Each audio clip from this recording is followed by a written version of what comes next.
Hello, and welcome back to another episode of the Spirit Podcast. Today I have Susann Bowler joining me, and Susann is a trained professional evidential medium in Arvada, Colorado.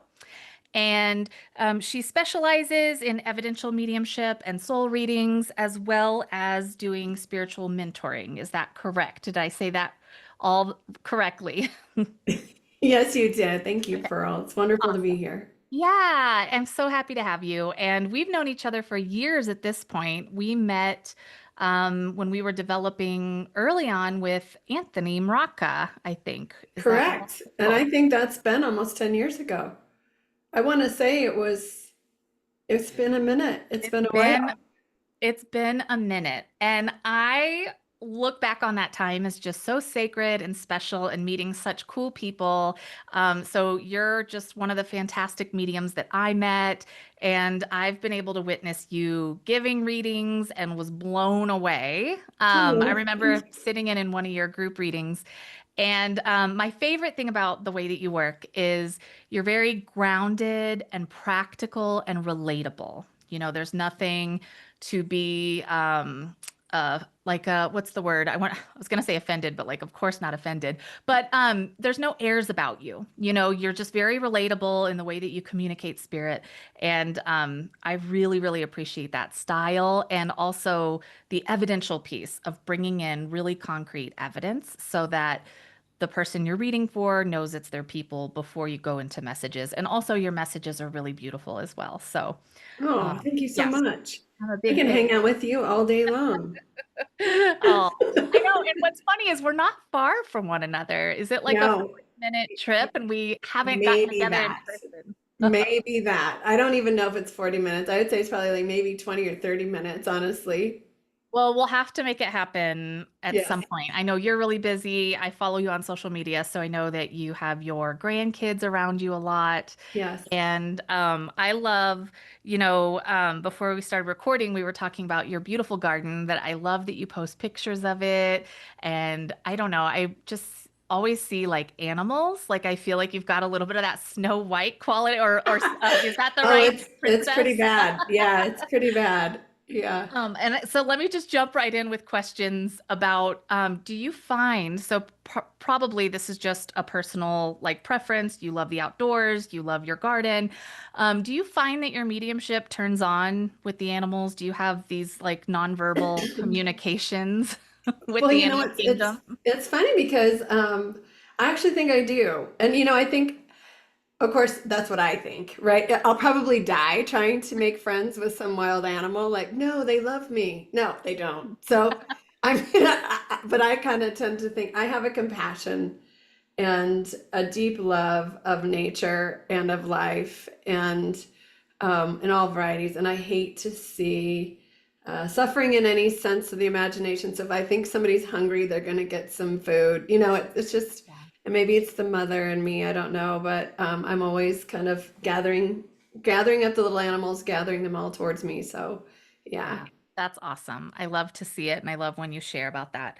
And I was reading on your website before this interview. I was reading a little bit about you and how you sort of came into your mediumship.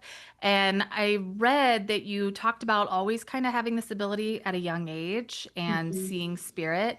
And so I wondered if you could just elaborate on what that looked like for you when you were opening up to those Mhm. abilities and then also what then called you to do this work, and maybe those are two separate answers. Oh gosh, yeah, they are most definitely two separate answers. I think not knowing what it was as a young person, as a child, just knowing that seeing, hearing, and feeling things that I thought everybody could, and then learning, oh no, not everybody can, and that I grew up in a very conservative household where what's it's your imagination, you're too sensitive, you need to get over it, Gen X stuff, right? Like, all right, go to bed, we're not listening to, but it's interesting, I think, always being able to see spirit. I don't see spirit as much as I used to as a child.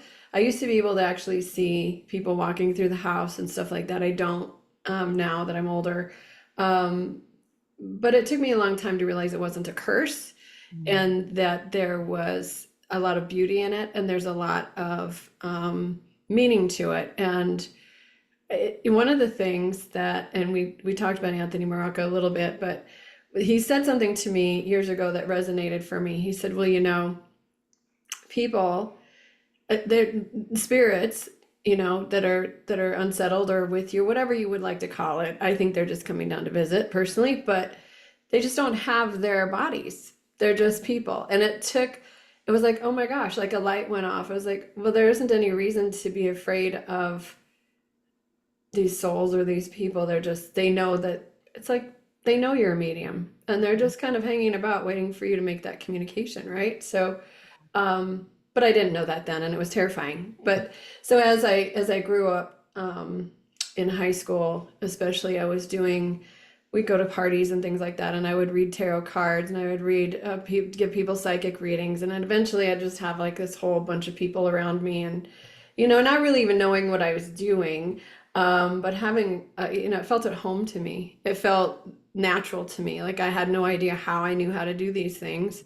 Like read tarot. I had no idea that I knew how to do that. And then I put it on a shelf when I got married, had children, but it never really left me. So I always had spirit and psychic phenomena around me as I raised my kids, and a couple of my children are fairly psychic. So we had a very active household at times where a lot of things would be going on at once.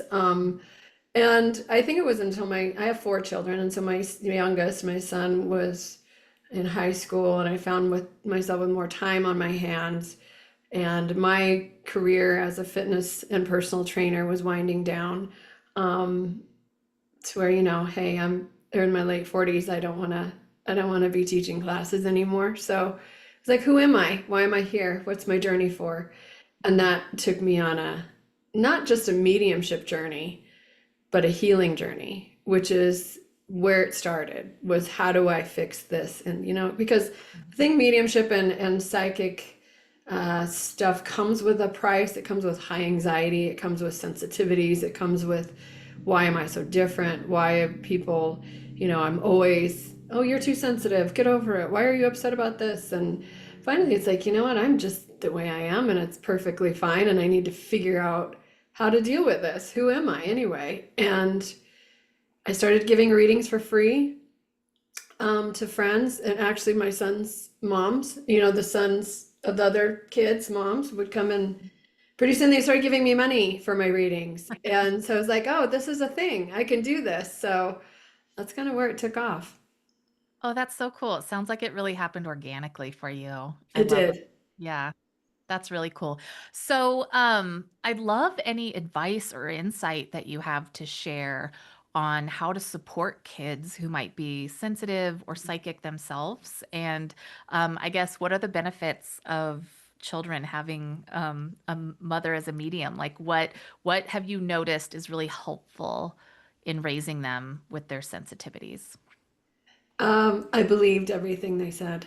Mm, There wasn't anything that I I didn't accept as real. And I think that's crucial because no matter what, I think in any kind of, I think you'll find, this is a little sidetracked here, but even in the spiritual counseling or mentoring that I do, there's a piece here of where we are traumatized at an earlier age, of where, what, we're not believed, we're not held, we're not able to regulate our nervous systems, we're not able to get into a place of safety and security. And I think there were probably times I could have done better as a parent. I think I did an exceptional job of letting my children have their voice and supporting them. And also, you made me smile a little bit because it's like, so how did you handle these psychic kids, right? Well, I remember them going to school, leaving. My son and my one daughter especially would say, "Mom, there's somebody in my room last night. There was this going on." And I remember being so terrified as a child that I would wait until they left for school, and I would just stomp through the house, and I'd be like, "Look, you cannot bother my children. You can bother me all day long. And you can, during these business hours, I am available, but you will not go into my children's rooms." And it's funny because I think about it, it makes me smile now because obviously I'm much more evolved than that now. So I'm Yeah. like much more kinder in my cleanliness. But it was funny how that just spurred that memory of, and so I think I did a pretty good job of helping them to know that, hey, there are things we don't understand, and to not be afraid. I'm always going to be with you, and guide them, and whatever you do, don't make them feel dumb or not fitting in or anything like that. So I think those are the best words I can give. Mhm. And it depends on the kid too, right? I mean, they may not always share everything, and you have to have that hyper awareness of maybe there's a bigger story here and then we're not sharing it with us, and just being in tune to your kids and listening to their needs energetically and physically. Yeah. Absolutely. Do you think that there is some like genetics at play? Have you heard, I get it from like my maternal side, or I get it from, do you think that that's in play maybe with not only your children, but in your family, parents' generation or grandparents' generation? I do. Yeah. And I'm not completely sure as I look at my family line, like which side. Mhm. I would say probably my mother's side, but I do think it is somewhat handed down Yeah. genetically, and just kind of the same as again, going back to unhealed traumas that we pass down from generation to generation. I think anything can be passed down, right? So high sensitivities, psychic abilities, awareness, that kind of stuff, I think can be handed down as well. Yeah. I want to circle back to a comment you made about mediums or people with higher sensitivities having anxiety or managing that differently. Can you elaborate on that? Because as soon as you said it, I thought, yes, this is like a common thing with fellow mediums and even like locally, my good friend and mentor, she and I both share like extreme like medical anxiety or just, and we're both like, what's that about? Like, because we're so close to people on the other side, or we know how real that, or I don't know, or is it like, I don't know where it stems from or what it comes from, but it's definitely a thing. So I'd love to hear your perspective on. Well, well, so I couldn't, I don't know that I could necessarily tell you why, but I will say this. I think that, um, so how would I be politically correct here? So I feel like, we're kind of born, we all have our differences and traits as we're born. And like you said, they're genetically kind of handed down to us. Um, but also, some of us are just really sensitive from day one. Like, Mhm. like clothing feels weird. Mhm. Like this food tastes different. There are a lot of foods for a while I couldn't eat because of the texture. Mhm. Okay, weird. That went away, and then it was like, oh my gosh, I can't wear tight clothes. So I think it's a just how we're built kind of Mhm. thing. Mhm. And to the unfortunate thing with developing our psychic mediumship and spirituality, there's a phase here where you get so far, right? Okay, so I started with these anxieties and stuff here, and I go into this healing mode of figuring out who I am. Oh my gosh, I'm super sensitive. I can feel every energy everywhere.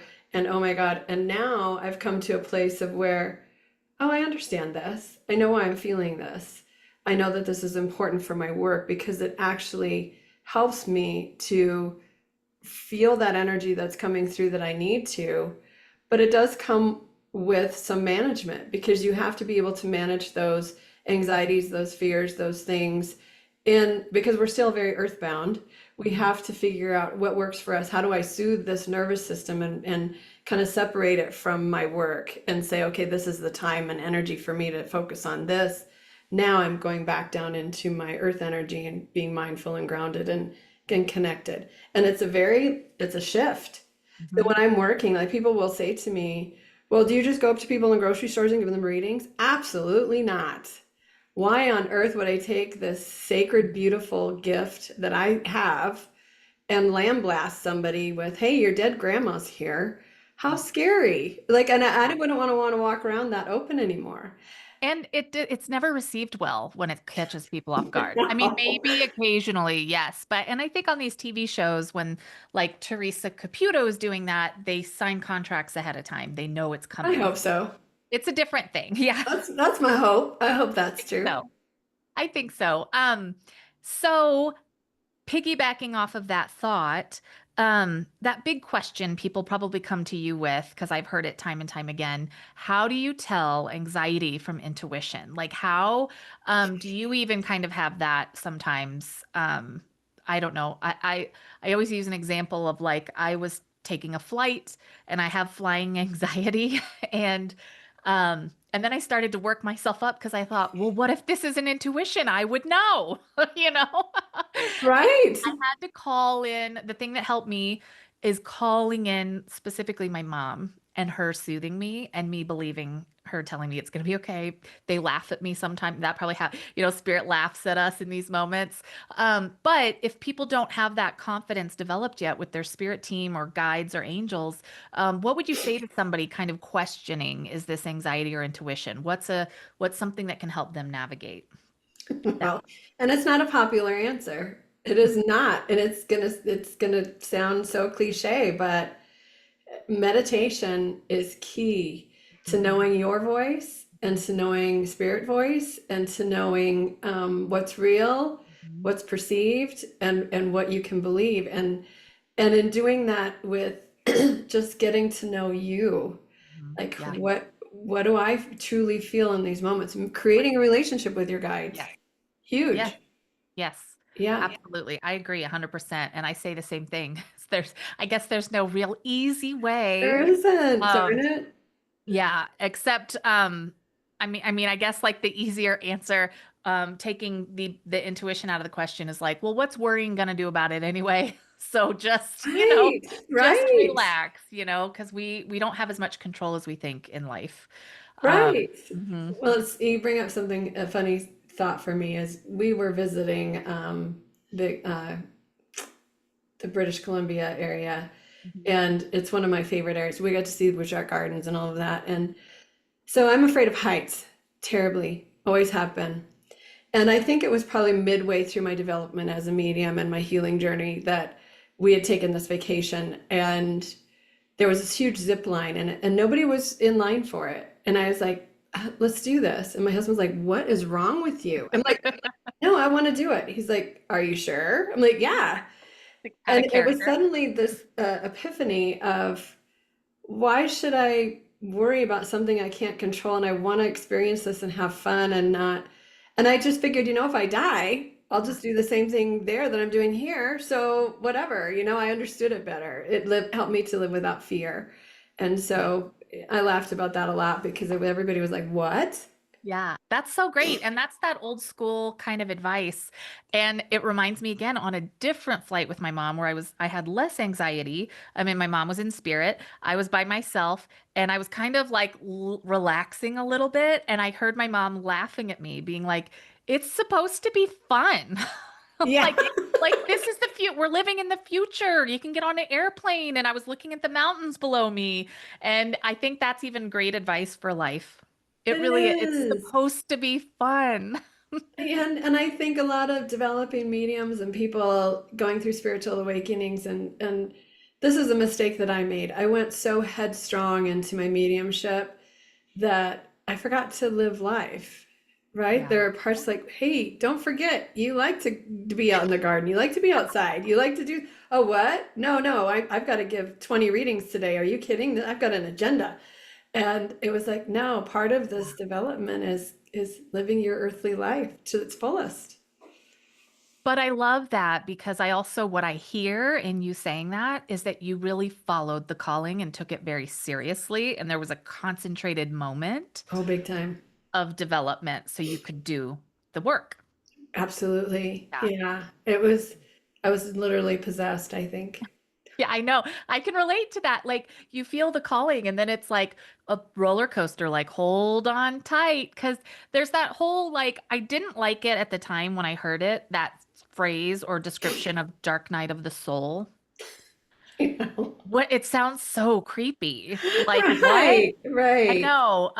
But I went through something too, because I think when you're opening up to so much, like, I think you and I are both similar in this way. This is our life calling, next to like being a mother, like this is it. And so it's very serious, and a lot comes with that. And there's a deep dive into our own healing. Yes, And absolutely. so it's heavy.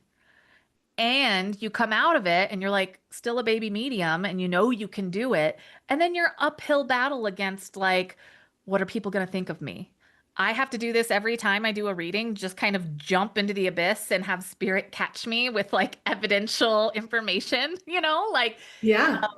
and then, develop your own business and be a business person. And then, like, there's so much, and not even to mention like the politics of the mediumship Oh, community Lordy. and Yeah. the competition. And so there's so much. What stands out that you want to talk about with what I said? With like, what can you share? What wisdom do you have that really helped as you were navigating all of those layers? Oh man. What helped me to know? I'm thinking of it because I'm still trying to navigate those things. Right. Yeah. But I think the biggest thing is you said something that okay, so I'm supposed to jump off into the abyss and trust spirit, and it isn't, gosh, it is trusting spirit, but it's also trusting myself and believing in myself and knowing that I have integrity and authenticity, and I'm not going to say something that I don't truly feel is right. If I make a mistake, which happens a lot, it will be because I interpret something the wrong way or I don't say what I'm receiving because I doubt it. And it's like, I don't care how long you've been a medium, you will always do this. And at the end you'll go, why didn't I say that? Like I had it right there. And or misinterpret something. And I think it's just a continuous, I don't think you get there. I Yeah. don't think mediumship is a destination. I think it's Yeah. a journey, and and hopefully we're growing and learning and evolving in our mediumship, and it never stops. That's my goal.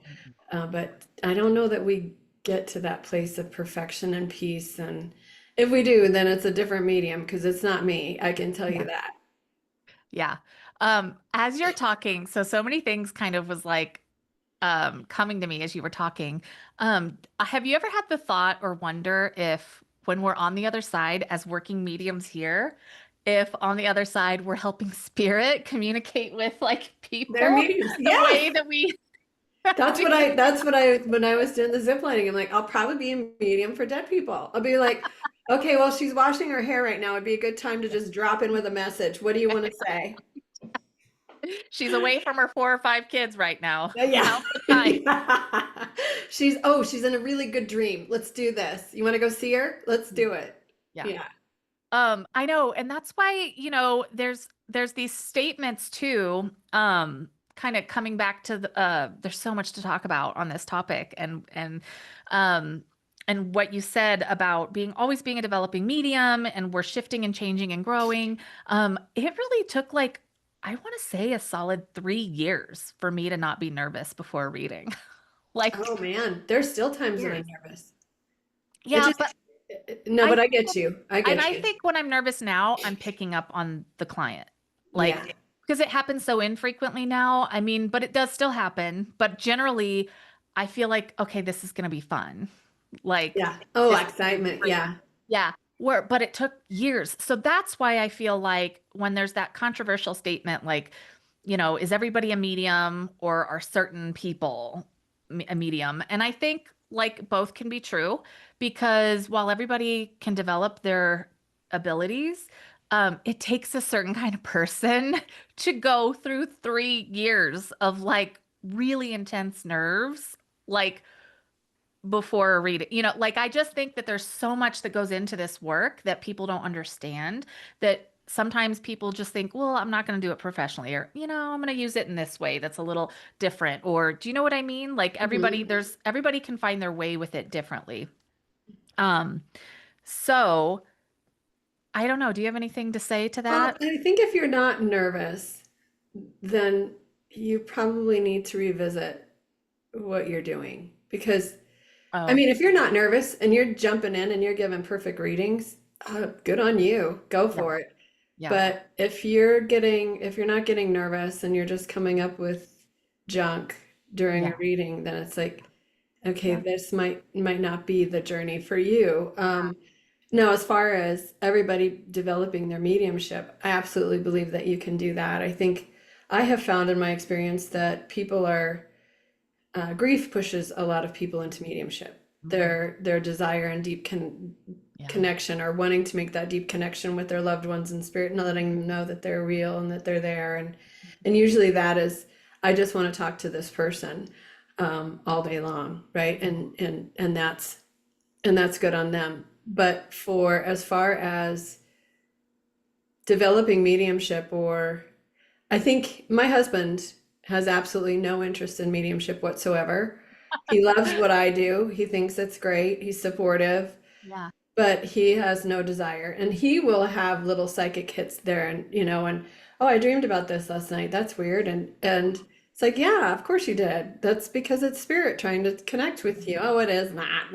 So, but it's interesting because I think if you have the time and the energy, and it pulls to you, then you should do that. And if it doesn't pull to you, then just accept it as a beautiful experience, and develop it somewhere in your life that fits. Like you said earlier, what did you say?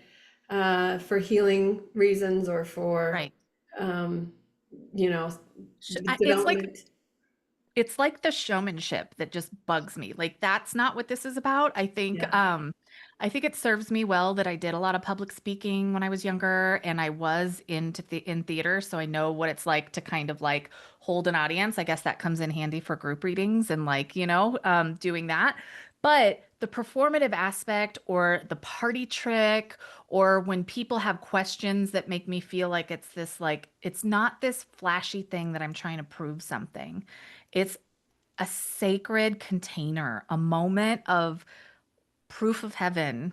And like, I always say the best thing a reading can be is proof of heaven and confirming your intuitions.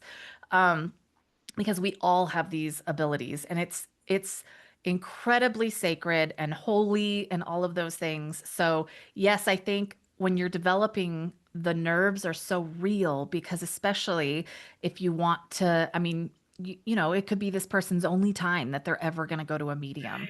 And Right. it's a lot to hold and do correctly or to the best of your ability. So it's an incredibly humbling profession. It's not for the faint of heart. It takes a lot of courage.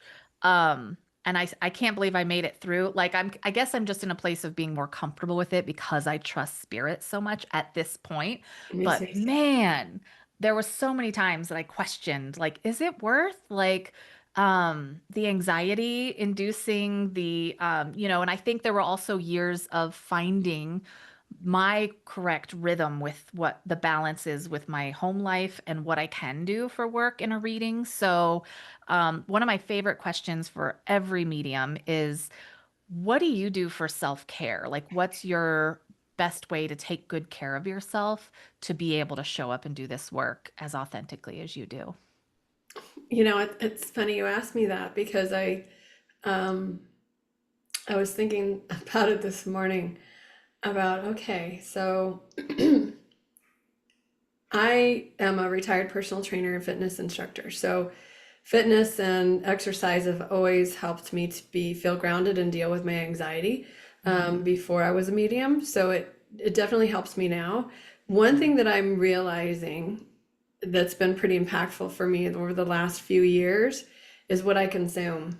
So it's trying to eat well, trying to get enough sleep, trying to exercise, meditate, and not necessarily do I need to sit in a chair and meditate for an hour, but it's conscious breath work, or it's doing some yoga poses, it's being out in my garden, it's whatever that is, to just bring my whole nervous system and my bring me back down to earth, because I think I spend a lot of time in the clouds.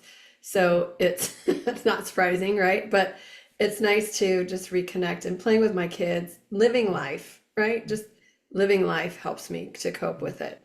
But I think when I know like today I'm completely booked this afternoon, so I knew that going in this morning, I'm like, I need to do my workout, I need to do my yoga, and and I always sit with my meditations are always intentional. So I don't just sit to blank out. I really sit with, I need to connect to God in these moments, and I need to ask Spirit to guide my voice and my heart and my mind today for the healing of everybody involved with me today.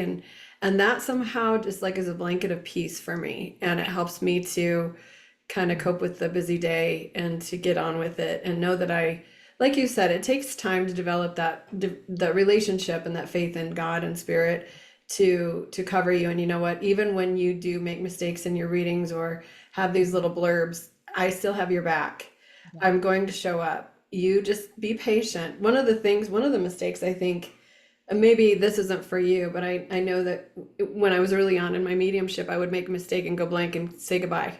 Okay, you're never, I can't do it. Bye. Click. Like, but now it's more of, okay, let me sit with this a minute. Let me just calm myself down. Let me just connect again with Spirit. And here's the thing, we mediums think everybody knows what we're doing. They have no clue what's going on up here. They Yeah. have no clue how this works typically, unless they are mediums or they've somehow had some awakenings or whatever. So it's not like they don't know, oh, well, she's done. She blanked out. She didn't get that right. It's like, no, no, no, just sit with this. And if you can't create communication in that moment, create a connection of love and embrace with the person you're with. Yeah. Because then that's like the fuel that then creates that communication and it comes right back. And then it usually comes back really clearly and fully. And so that was one thing that took me a while to develop that and not fear that. But I guess I veered off your question. So my self-care routine would be to yeah, just be with me Yeah. and be with God. I Yeah. love it. And I say a similar intention before every reading and before I work. And I have found for me, it's just 2 hours, 2 to 3 days a week is my comfortable max. I Mhm. think because of everything else going on in my life. So I think that took You me, you have a few things going yeah, on.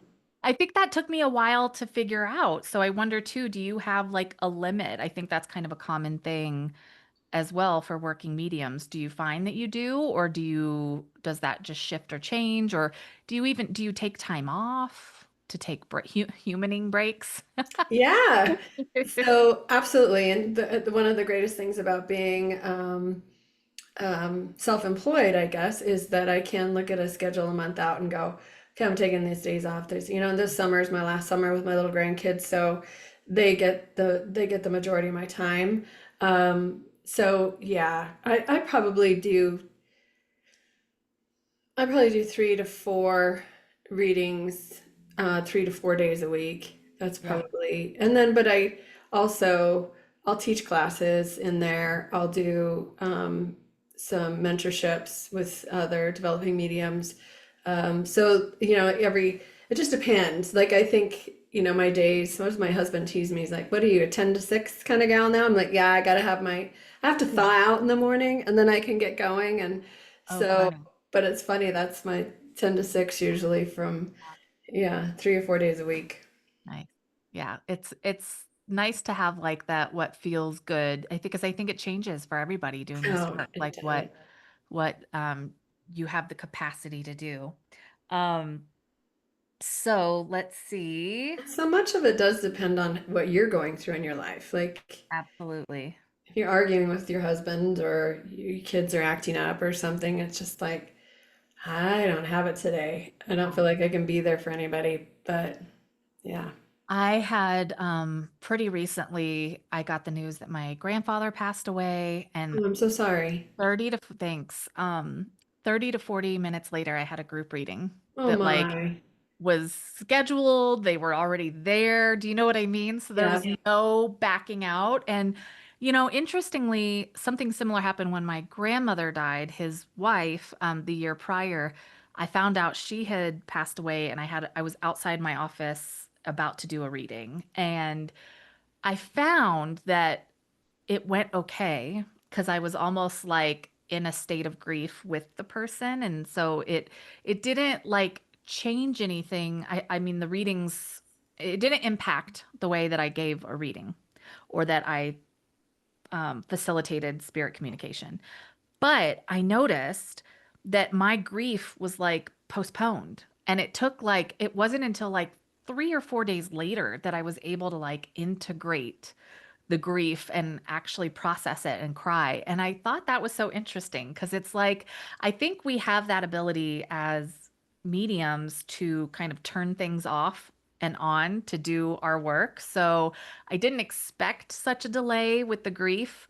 And I'm still processing it, I think. Like, what was that? What was, Hmm. um, but spirit is truly always there. And if we're able to kind of compartmentalize, go in this container and work with God, spirit, the other side, that's always going to be there and Right, available. right. Um, I I, also think though too with sorry to interrupt, but I also think too with like trauma survivors, Mhm. we are really good, and I'm assuming, I don't know, but for myself, I had a very traumatic childhood, and I think I learned that you just do that. Mm. Okay, we can't deal with this right now. We need to get on with the day. We need to figure this out. So I think it's somehow Some kind of of that. born in us, right? Yeah, totally. Yeah.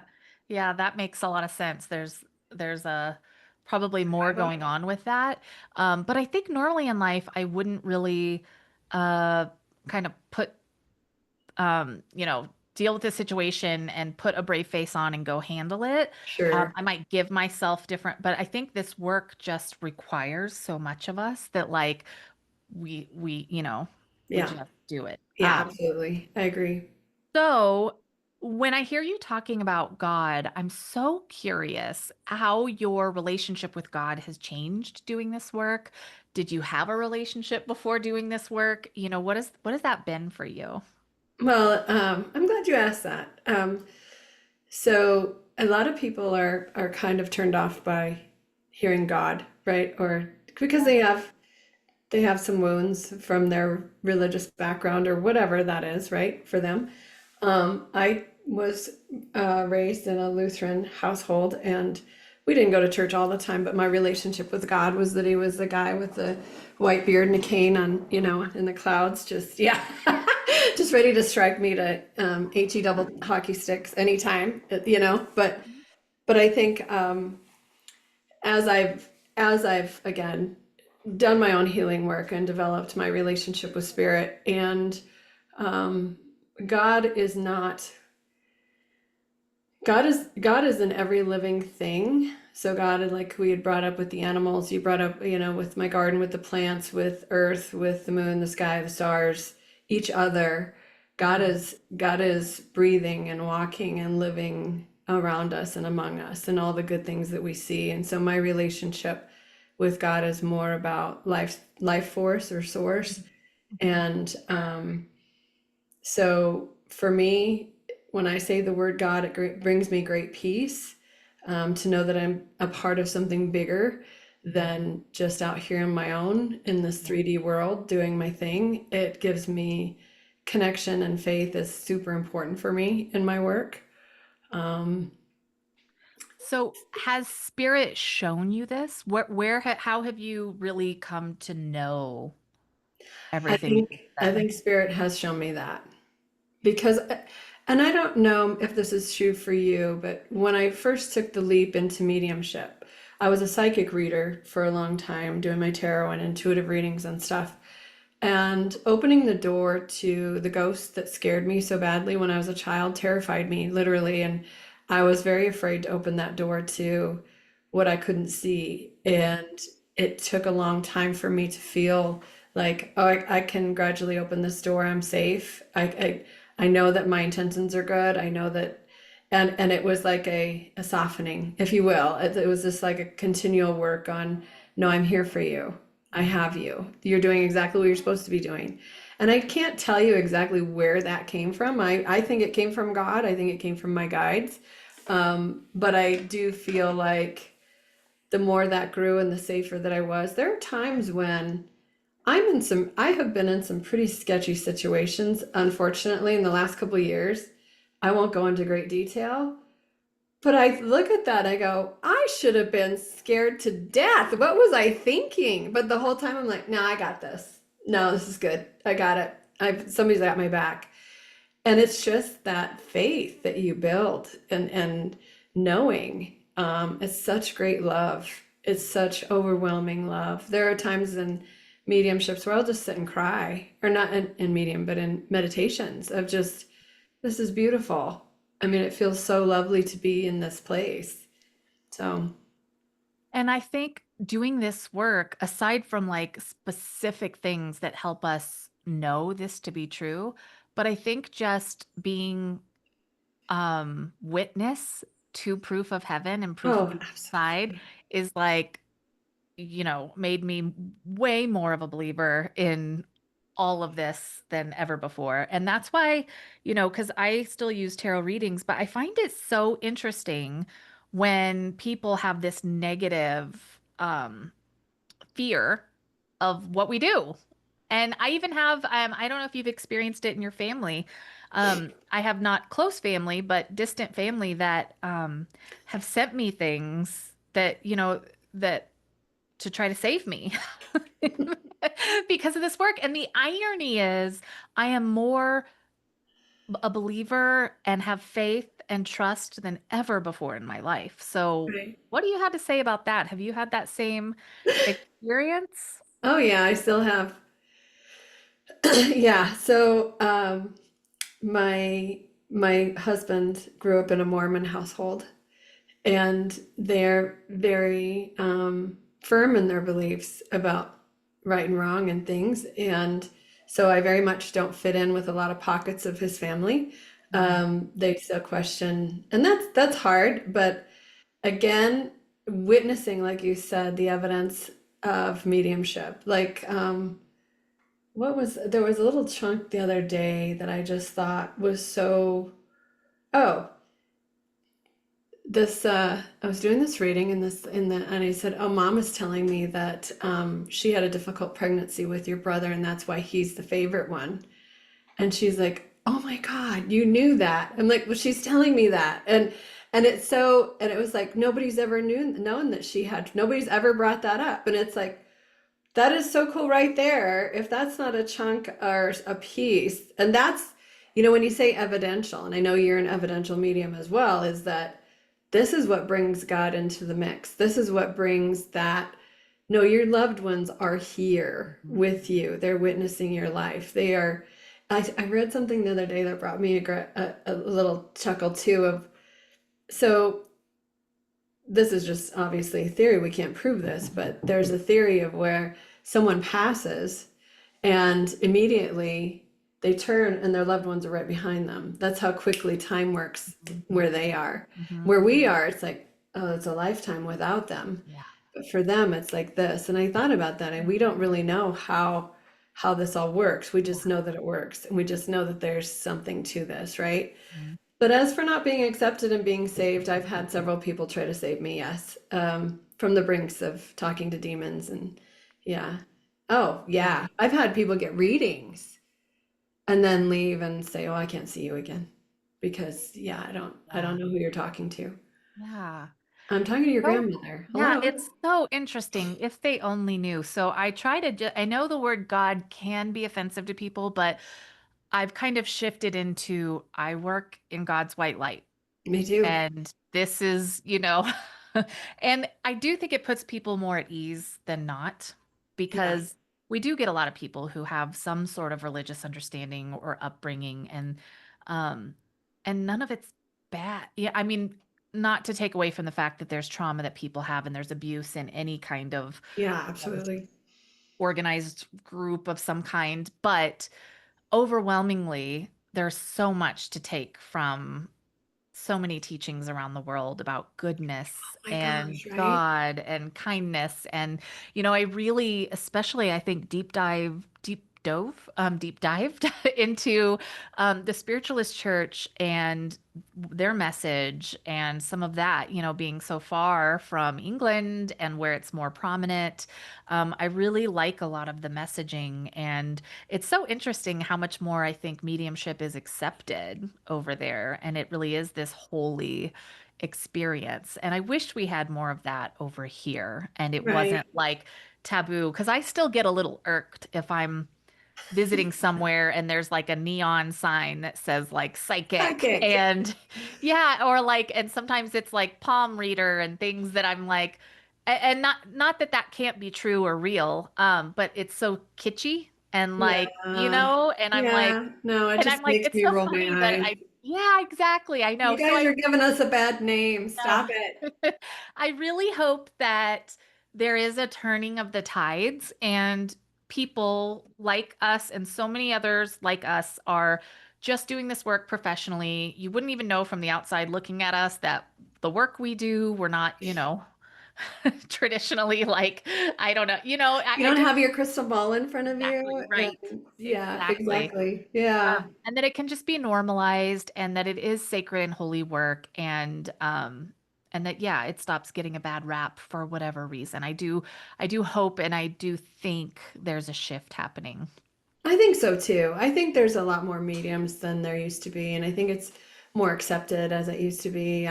One of the things that you're bringing up church and the spiritualist church. Well, I do. I love their messaging. I love what they do, and I think it's a beautiful thing. I don't necessarily like the confines of any religion, and one of the things that I felt um, troubled with in my development was trying to rebuild me as a medium or trying to reprogram me as a medium was a big turnoff because I truly believe that God, source, creates us in the way we're supposed to be and the way we're supposed to work. And so using every tool in our toolbox to give the best healing possible, because basically that's what mediumship is healing.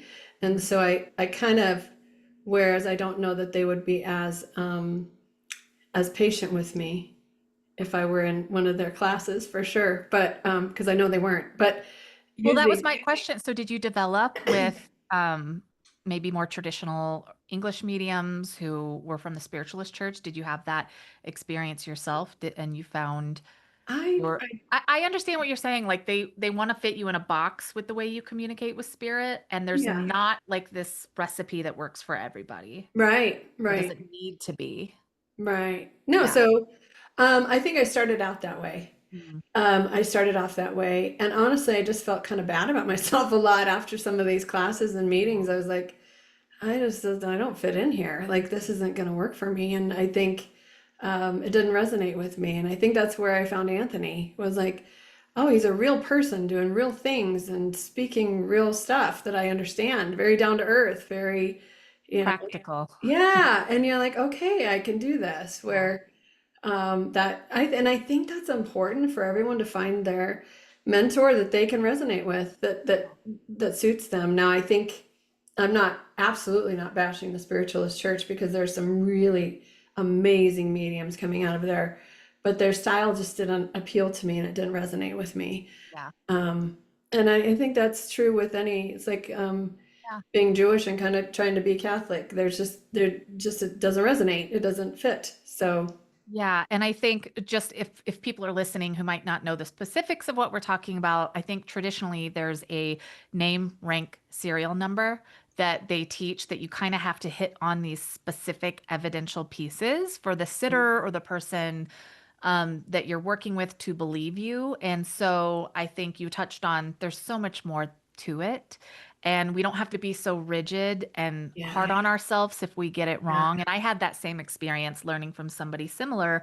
I described it as like kind of going back into my turtle shell. Well, okay, yeah, yeah, I'm not a medium then.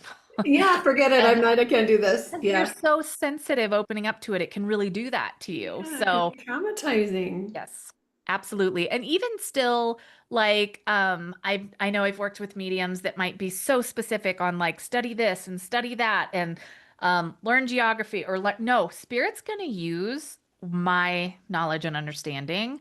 And so one of the things that I kind of chuckle about is there's a lot of pop culture references that Spirit uses, and I'm like, I guess they're using What you my know. knowledge, yeah, like what I've been exposed to. And like, but it's so true. Or like Disney movies, I grew up watching so many, so their Spirit will use in you to communicate the message and to communicate evidence. And Well, so you don't have to be yeah. so hard on yourself. I would also say that spirit brings the people to you that you're going to resonate with. Absolutely. And if they don't, there's something there for you to learn. Trust me, I've had some people that I'm just like, why did you bring this person to my door? What That the was heck? interesting. And it Yeah. was something that I needed to learn. It was something oh, there's some powerful lessons in this journey Yes. for sure. And it's ever evolving. And I'm so glad to have met you in the process and to have this conversation and just learn more perspectives about mediumship and also feel not so alone in some of the things that, we're Yeah. experiencing. So Yeah. thank you so much for this conversation today. And please tell people where they could find you, book a reading, learn more about you, and I'll also link that in the show notes for everybody. Okay. Yeah, so my website is susannbowler.life, and it's Suzanne with two N's, no E, and Bowler and dot life, yeah, dot life, yeah. Awesome. So and all my information is there, and yeah. Cool. Well, we'll have to do this again. This was so fun chatting, and thank you so much for your time today. Well, thank you, Pearl. It was sure nice seeing you again. All right. Bye. Bye.